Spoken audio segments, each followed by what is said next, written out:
Bismillahirrahmanirrahim. Assalamualaikum warahmatullahi wabarakatuh. Hidup guru Indonesia, hidup pendidikan Indonesia.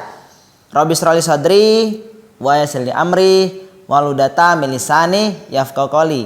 Yang saya hormati para dewan juri, yang saya hormati para audiens dan juga yang saya banggakan. Salam dan bahagia. Alhamdulillahirabbil alamin. Segala puji kehadirat Allah Subhanahu wa taala yang alhamdulillah hari ini kita sudah diberi banyak nikmat. Dari nikmat iman, nikmat Islam, nikmat kesehatan, terlebih nikmat kemerdekaan yang baru beberapa hari lalu kita rayakan yang ke-76. Salat serta salam tak lupa kita aturkan ke Nabi kita, Nabi Muhammad SAW, beserta kepada keluarganya dan para sahabatnya. Semoga kita sebagai umatnya mendapat syafaat di yaumil akhir kelak. Amin.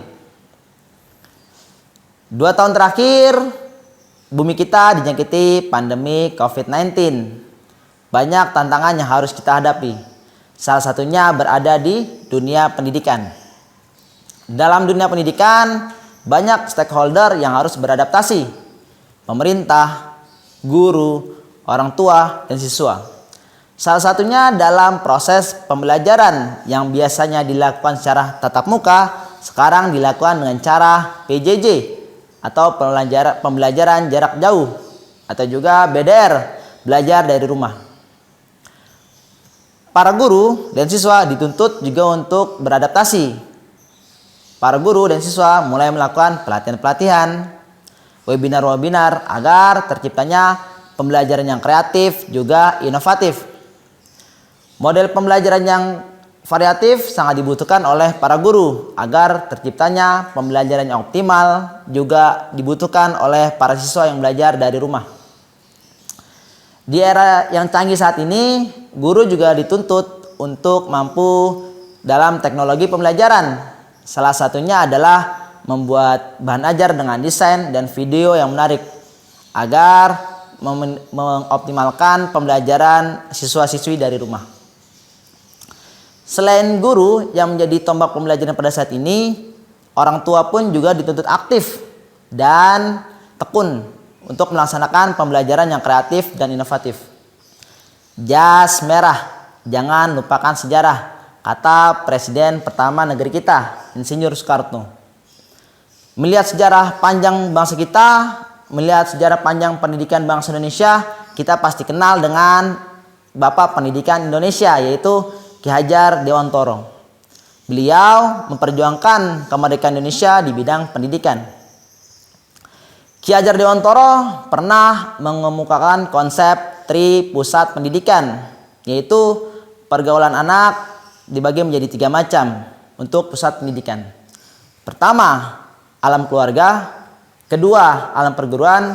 Ketiga, pergerakan pemuda. Yang dimaksud adalah pendidikan sekolah, pendidikan dari rumah, dan pendidikan dari masyarakat. Jika hal ini dapat berkesinambungan, akan melaksanakan pembelajaran yang kreatif dan inovatif dalam era pandemi ini. Di tahun kedua kemerdekaan yang kita rayakan pada era pandemi, mari kita berkaca kepada tokoh-tokoh pahlawan pendidikan Indonesia. Salah satunya adalah Kiai Haji Ahmad Dahlan.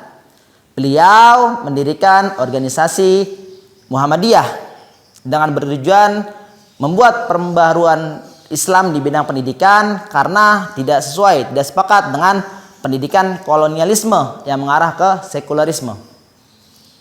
Ada juga tokoh perempuan Indonesia yaitu Raden Adeng Kartini. Beliau memperjuangkan hak-hak perempuan agar setara dengan laki-laki. Beliau juga mendirikan sekolah perempuan yang bertujuan agar perempuan Indonesia mendapat pendidikan juga. Di tengahnya keterbatasan dan kesulitan di zaman penjajahan, para pahlawan pendidikan Indonesia masih mampu untuk berjuang dan turut aktif dalam pendidikan Indonesia yang lebih baik.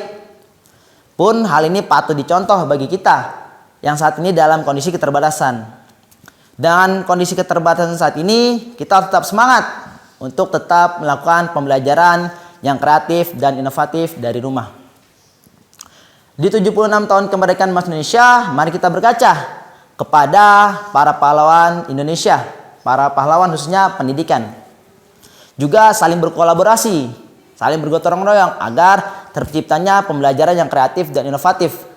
Tidak hanya guru yang saat ini menjadi tombak pembelajaran, tapi orang tua di rumah juga harus aktif agar pembelajaran yang kreatif dan inovatif dapat terwujud. Karena saat ini yang paling dekat dengan peserta didik adalah orang tua di rumah. Guru tidak bisa mengawasi secara langsung. Selamat HUT Kemerdekaan RI ke-76. Sama-sama kita saling berkolaborasi, saling bergotong royong, saling bekerjasama, tetap semangat dan teguh untuk pendidikan Indonesia yang lebih baik. Wassalamualaikum warahmatullahi wabarakatuh. Hidup guru Indonesia, hidup pendidikan Indonesia, salam dan bahagia.